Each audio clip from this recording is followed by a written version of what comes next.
ঠাকুর শ্রী শ্রী রামকৃষ্ণ পরমহংসদেবের সন্ন্যাসী শিষ্য স্বামী প্রেমানন্দ তখন পুরীতে অবস্থান করছেন। একদিন জগন্নাথ মন্দিরের সামনে তিনি দেখলেন কয়েকজন খ্রিস্টান পাদ্রী যিশুর মহিমা কীর্তন ও খ্রিস্ট ধর্ম প্রচার করছেন। চারিদিকে বহু লোক ভিড় করে তাদের কথা শুনছে। সেই ভিড় দেখে স্বামী প্রেমানন্দ দাঁড়িয়ে পড়লেন। পাদ্রীদের কাণ্ড কারখানা দেখে তার মনে স্বধর্মচেতনা হঠাৎ জাগ্রত হয়ে উঠল। তিনি শ্রোতাদের মধ্যে মিশে গিয়ে গলা উচ্চগ্রামে তুলে হরিবোল হরিবোল বলে চিৎকার করে উঠলেন এবং সঙ্গে সঙ্গে সেখানে উপস্থিত সাধারণ মানুষও তার সঙ্গে গলা মিলিয়ে হরিবোল দিতে লাগলো। পরিণামে পাদ্রীদের প্রচার সভা ভেঙে গেল। স্বামী প্রেমানন্দজি সেদিন যে সাহস এবং স্বধর্মপ্রীতি দেখিয়েছিলেন তার জন্য সকলেই তার প্রশংসা করলেন এবং তাকে অভিনন্দন জানালেন। এই ঘটনার কথা উল্লেখ করে স্বামী গম্ভীরানন্দজি তার শ্রী রামকৃষ্ণ ভক্ত মালিকা গ্রন্থে লিখেছেন, শেষ পর্যন্ত প্রেমানন্দের ভাগ্যে কিন্তু আসিল বিজয় উল্লাসের পরিবর্তে গভীর বিষাদ। রাত্রে তিনি স্বপ্নে দেখিলেন ঠাকুর দর্শন দিয়া বলিতেছেন, হ্যাঁ রে, ওদের সভা ভেঙে দিলি কেন? ওরা তো আমার নাম আমার কথাই প্রচার করছিল। কাল ভোরে উঠে গিয়েই ক্ষমা চাইবি ওদের কাছে। স্বামী প্রেমানন্দজি প্রত্যুষে উঠিয়াই শশব্যস্ত অন্বেষণে নির্গত হলেন। বহু কষ্টে খ্রিস্টান প্রচারকদের বাটির সন্ধান পাইয়া ক্ষমা চাইয়া আসিলেন। বেথেলহেম থেকে কামারপুকুর যদিও বহু দূরের পথ এবং সময়ের বিচারে দূরত্ব যদিও প্রায় 1800 বছর, কিন্তু জীবনধারা ও ঘটনাধারায় যিশু অবতার এবং শ্রীরামকৃষ্ণ অবতারের মধ্যে একটা প্রত্যক্ষ যোগসূত্র ও অভেদত্ব লক্ষণীয়ভাবে সুস্পষ্ট। শ্রীরামকৃষ্ণের আরেকজন সন্ন্যাসী শিষ্য স্বামী শিবানন্দজি শিবানন্দ বাণী গ্রন্থে বলেছেন, যিশু ছিলেন সন্ন্যাসীর রাজা, ত্যাগের জ্বলন্ত মূর্তি।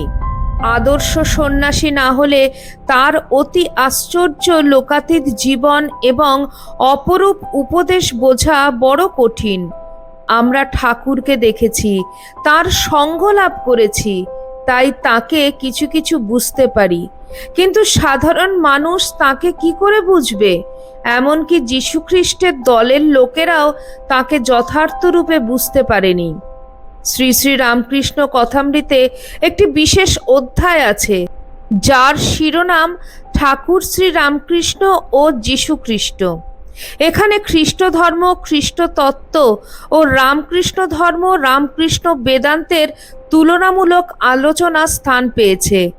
এখানে উল্লেখ করা প্রয়োজন, কথামৃতকার শ্রী অর্থাৎ মহেন্দ্রনাথ গুপ্ত স্বয়ং তার 5 খণ্ড কথামৃতের মধ্যে শ্রীরামকৃষ্ণের অপূর্ব জীবন ও অতুলনীয় বাণীর ব্যাখ্যা ও বিশ্লেষণ দিতে গিয়ে ঘুরে ফিরে যিশুর প্রসঙ্গ উত্থাপন করেছেন এবং যিশুর সঙ্গে তুলনা করেছেন।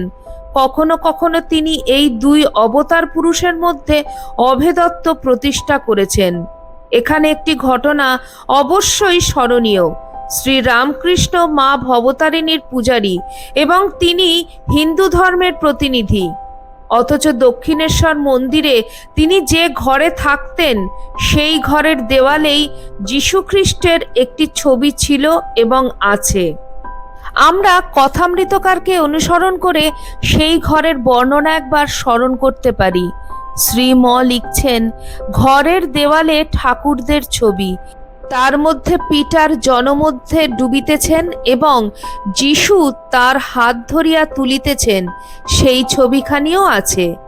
কথামৃতের 5ম ভাগে দেখি ভক্তেরা কেহ কেহ ভাবিতেছেন শ্রী রামকৃষ্ণ কি অবতার পুরুষ, যেমন শ্রীকৃষ্ণ, চৈতন্যদেব, যীশুখ্রিস্ট?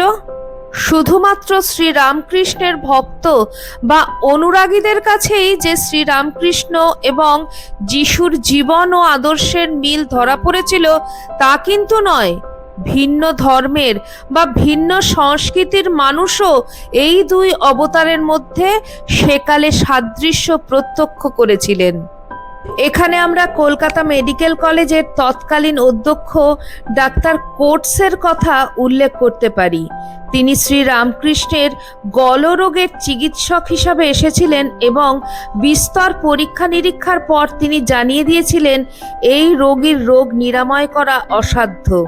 তারপরেই তিনি মন্তব্য করেছিলেন, এমন অদ্ভুত রোগীও জীবনে দেখি নাই, আমাদের ধর্মশাস্ত্র বাইবেলে পড়িয়াছি মাত্র। প্রভু ঈশামসীর ভগবত কথা প্রসঙ্গে এইরূপ ট্রান্স ভাব সমাধি হইত। আজ কিন্তু প্রত্যক্ষ করিলাম এই মহাভাব স্বেচ্ছায় এমন সমাধিস্থ হইলেন যে দেহ বুদ্ধি আদৌ রহিল না। ইহার পূর্ণ দর্শনে আমি এতই মুগ্ধ যে পারিশ্রমিক লইয়া হস্ত এবং মনকে কলুষিত করিতে পারি না, বরং আমার প্রাপ্য অর্থ ইহারই উৎসর্গ করিলাম। এই বর্ণনা আমরা পেয়েছি বৈকুণ্ঠনাথ সান্যাল রচিত শ্রী শ্রী রামকৃষ্ণ লীলামৃত গ্রন্থে। একটু তলিয়ে দেখলেই বোঝা যায় এই দুই অবতার পুরুষের জন্ম থেকে মৃত্যু পর্যন্ত উভয়ের জীবনের ঘটনাবলীর মধ্যে এক অদ্ভুত সাদৃশ্য। একথা অস্বীকার করার উপায় নেই। আজ পর্যন্ত এই বিশ্বে যীশুখ্রিস্ট হলেন সব থেকে আলোচিত ব্যক্তিত্ব। গত 2000 বছর ধরে সেই একই ট্র্যাডিশন সমানে চলছে। বিশ্বের প্রায় 1/3 নরনারী যে কোনোভাবেই হোক খ্রিস্টান। রোমান সম্রাট থেকে শুরু করে বহু রাজা মহারাজা এই ধর্মের প্রচারে ও প্রসারে রাজশক্তিকে কাজে লাগিয়ে প্রত্যক্ষভাবে কাজ করেছেন। অথচ ঠাকুর শ্রী শ্রী রামকৃষ্ণদেবের জন্মের পর মাত্র 150 বছর ইতিমধ্যে অতিক্রান্ত হয়েছে। তিনি কোনো নতুন ধর্মমত প্রচার করেননি, তৈরি করেননি কোনো সম্প্রদায়ও। পরাধীন ভারতবর্ষে তাঁর আবির্ভাব।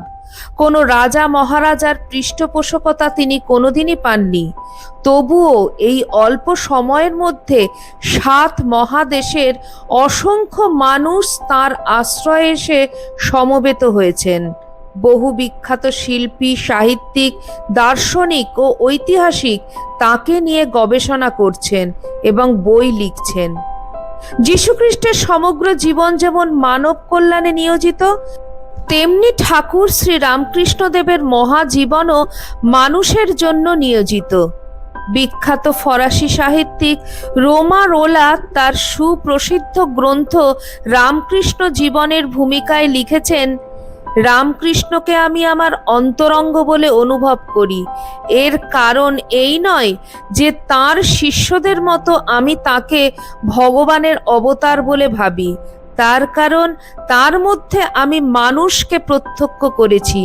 যিশু যেমন সমাজের ব্রাত্যজনকে কৃপা করেছেন, সম্মানের আসনে প্রতিষ্ঠিত করেছেন, শ্রী রামকৃষ্ণ একইভাবে রসিক মেথড থেকে শুরু করে চিনু শাঁখারি পর্যন্ত অসংখ্য সমাজের নিচু স্তরের মানুষকে নিজের বুকে টেনে নিয়েছেন।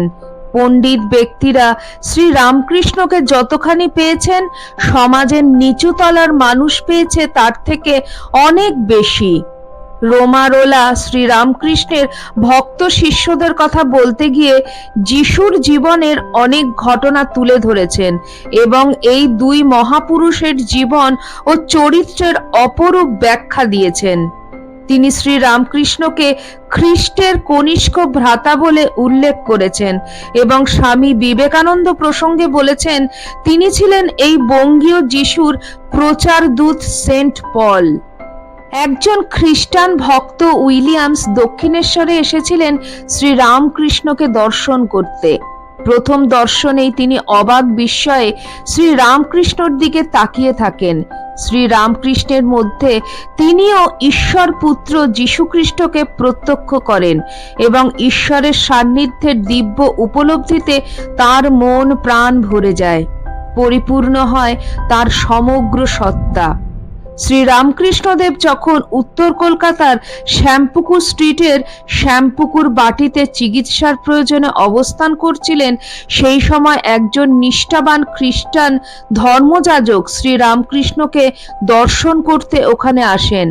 তিনি পরে বলেছিলেন, ইনি অর্থাৎ শ্রী রামকৃষ্ণদেব এখন এই আছেন, আবার পর মুহূর্তেই যেন সাক্ষাৎ ঈশ্বর। আপনারা এনাকে চিনতে পাচ্ছেন না। প্রকৃতপক্ষে শ্রী রামকৃষ্ণকে সেই পাদ্রী প্রভু দয়াল তার ইষ্ট দেবতা সাক্ষাৎ ঈশা বলে নিজ মত ব্যক্ত করেছিলেন এবং তার চরণ প্রান্তে নিজেকে সমর্পণ করেছিলেন। তিনি মনে করতেন যীশুখ্রিস্ট স্বয়ং ঈশ্বর এবং শ্রী রামকৃষ্ণ সাক্ষাৎ ঈশ্বর। প্রভু যিশুর মতোই শ্রী শ্রী ঠাকুর রামকৃষ্ণ দেবও ছিলেন প্রেমের অবতার।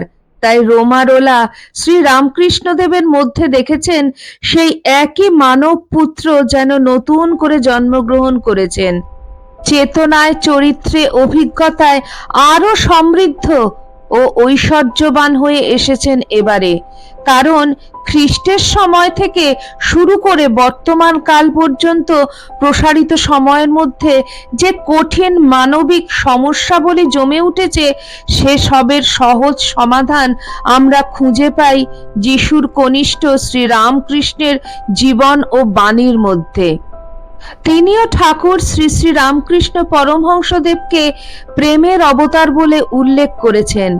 স্বামী বিবেকানন্দ বলতেন, মূর্তিমান প্রেম। অন্যান্য অবতার বা সাধকদের মতন যীশুখ্রিস্ট এবং শ্রী শ্রী ঠাকুর রামকৃষ্ণদেব এই দুঃখময় জগৎ সংসারকে ত্যাগ করে নির্জনে চলে যাননি, বরং তারা আর্তপীড়িত যন্ত্রণাকাতর মানুষের জীবনে দিব্য আশীর্বাদ রূপে বারবার দেখা দিয়েছেন। তারা দুজনেই গল্পের মাধ্যমে মানুষকে ধর্ম ও নীতি শিক্ষা দিয়েছেন। সেকালের ইংরাজি শিক্ষায় শিক্ষিত এবং ধর্মজগতের নক্ষত্র কেশবচন্দ্র সেনের মতন মানুষেরাও ঠাকুর শ্রী শ্রী রামকৃষ্ণদেবকে দেখে এবং তার কথা শুনে বিস্ময়ে অভিভূত হয়ে গিয়েছেন। তারা ভেবেছেন, কি আশ্চর্য, নিরক্ষর ব্যক্তি এত সব কথা কিরূপে বলছেন! এ যে ঠিক যীশুখ্রিস্টের মতন কথা।